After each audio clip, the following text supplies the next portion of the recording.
Hello everyone, this is CocoMix. Thank you for tuning in.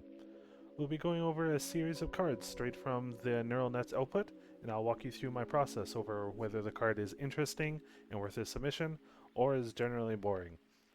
Let's start right off with Deter of Devils. It's a 3 and a green for an instant. Deter of Devils deals 6 damage to each creature without flying. I will say right off the bat, when judging these cards, the rarity does not matter. Normally, the AI just assigns a random rarity, and it has no effect on the card. Usually, mythics usually get more text on them, but normally it doesn't matter. And this effect is pretty boring itself. 6 damage to each creature without flying. It's essentially a board wipe for non-flyers, and it's kind of expensive. So, yeah. I'm gonna say no to this one. Earthlings, voice the Megaloquinth. Already an amazing name. 1 green blue for a legendary creature dragon. It's a 2/2. Tap, prevent the next X damage that would be dealt to target creature you control, where X is a number of +1/+1 counters on it. 4. Each player secretly chooses a color among all creatures they control, then puts all cards revealed this way on the bottom of their library in a random order. Activate only during your upkeep. So the first ability is fairly interesting. You get to prevent damage based on the +1/+1 counters on the targeted creature, although that is also kind of limiting. But the second ability is pretty much nonsense. This does nothing. These two abilities combined, I don't think makes for a terribly exciting AI card to read in general. Feathers Oak. It's 5 and a black for a 0/1 skeleton. Pay X, sacrifice Feathers Oak, return target card from your graveyard to your hand. Already, you can pay 0 for X, so that's pretty good.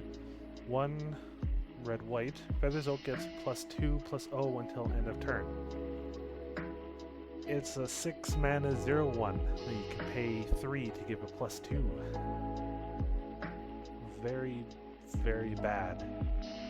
I don't even think 6 is worth sacrificing it to return something else to your hand. So, sometimes cards can be extremely bad, but also very funny. This is just, it's not even funny. So, not worth a submission. And here's General. 4 in red for a 5/1 legendary creature, Gorgon Werewolf with Vigilance. General gets +1/+2 as long as you control an artifact. And 3 green, exile target artifact or enchantment that's white creature. 4 for a 5/1 is already kind of steep. Having an artifact is very easy, so you could essentially call this 5 for a 6/3, which is not too bad with Vigilance as well. This last effect though, exile target artifact or enchantment that's white creature, you could interpret this that the artifact or enchantment has to be a creature as well that's white. So you would have an artifact creature or an enchantment creature that's white. Overall though, it is, if you read it as is, it is nonsense and doesn't work. And sometimes nonsense is funny as well. In this case, this is just nonsense. It just kind of makes it go, huh? And you ignore it. RRWM, 1 green for a legendary enchantment, Griffin. Your opponents can't activate abilities of cards or creatures with counters on them. When RRWM dies, create a token that's a copy of target white creature. So already, your opponents can't activate abilities of cards or creatures with counters on them. So +1/+1 counters, shield counters, charge counters. If you somehow have counters on cards in your graveyard, I know there's a legendary creature that lets you do that. You won't be able to use any of those abilities. Your opponents won't be able to anyways. That's kind of cool. And when this thing dies, actually, I just realized there's no power and toughness on this thing because it's an enchantment.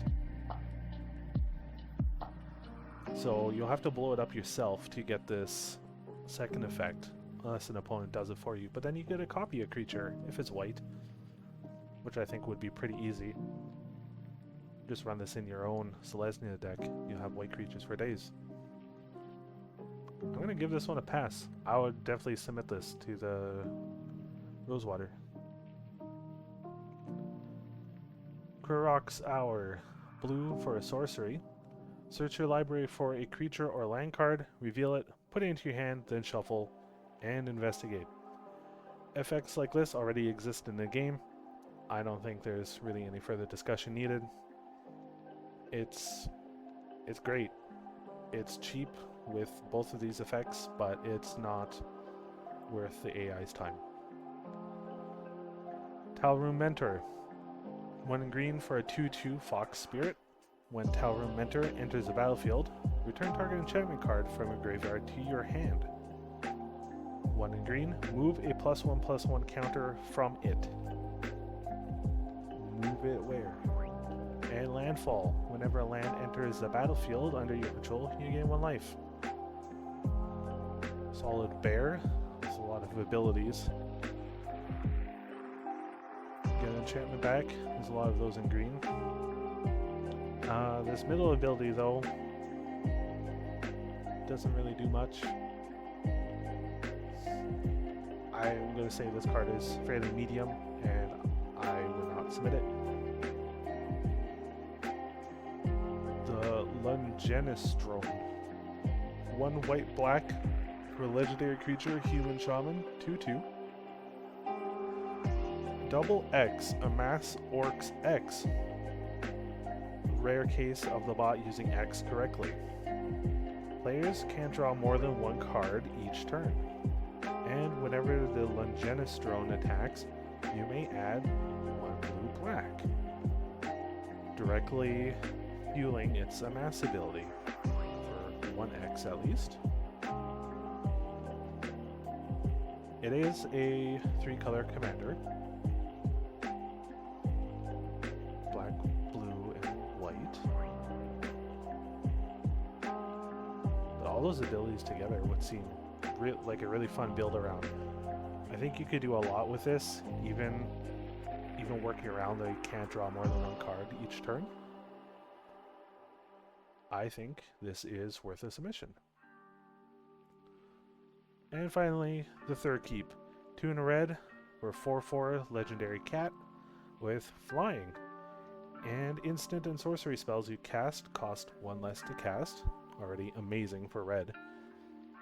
And at the beginning of each end step, if 2 or more permanents you controlled dealt combat damage to a player, if that creature had Toxace, mana value 6 or less, copy that spell, own 2, play lands from their graveyard. A perfect case of card going so well and devolving into absolute nonsense. I love you, AI, but this card is not it. Thank you for watching. I'll be sure to do more of these.